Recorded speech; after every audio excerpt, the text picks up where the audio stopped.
গাজায় নির্বিচারে হামলার প্রতিবাদে ইসরায়েলে পাল্টা হামলা চালিয়ে যাচ্ছে লেবাননের সশস্ত্র সংগঠন হিজবুল্লাহ। এর প্রতিক্রিয়ায় লেবাননে বিমান হামলা চালাচ্ছে তেল আবিব। স্থানীয় সময় শুক্রবার রাজধানী বৈরুতের দক্ষিণ শহরতলির একাধিক ভবনে বিমান হামলা চালায় ইসরায়েলি যুদ্ধবিমান। এতে নিহত হন শিশুসহ বেশ কয়েকজন।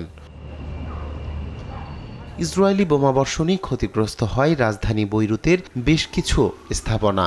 এছাড়া ধ্বংস হয় বেশ কিছু আবাসিক ভবন। শুক্রবারের হামলায় নতুন নতুন এলাকা থেকে বহু মানুষকে নিরাপদ স্থানে সরিয়ে নেওয়া হয়।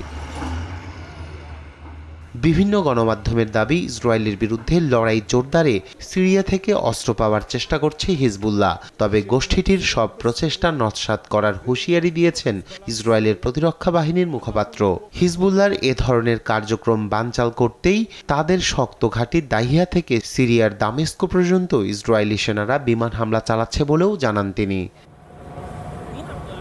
ইসরায়েলের সঙ্গে যুদ্ধবিরতির যে কোনো সিদ্ধান্তে লেবাননকে সমর্থন দেওয়ার কথা জানিয়েছে ইরান। শুক্রবার বৈরুত সফরে গিয়ে এ মন্তব্য করেন ইরানের সর্বোচ্চ নেতা আয়াতুল্লাহ আলী খামেনির উপদেষ্টা আলী লারিজানি। ইরান সমর্থিত সশস্ত্র সংগঠন হিজবুল্লাহর ওপর ইসরায়েলের ব্যাপক হামলার মুখে সংঘাত বন্ধ ইস্যুতে প্রথমবার নিজেদের এমন অবস্থানের কথা জানালো তেহরান। লেবাননের স্পিকার তাকে খসড়া প্রস্তাব সম্পর্কে ভালোভাবে ব্যাখ্যা দিয়েছেন। যুক্তরাষ্ট্রের প্রস্তাবে বাগড়া দিতে আসেননি, তিনি বরং লেবাননের সিদ্ধান্তে সমর্থন দেবেন। ইসরায়েলের সঙ্গে যুদ্ধবিরতি বাস্তবায়নে যে কোনো পরিস্থিতিতেই আমরা লেবানন সরকারকে সমর্থন দিয়ে যাব।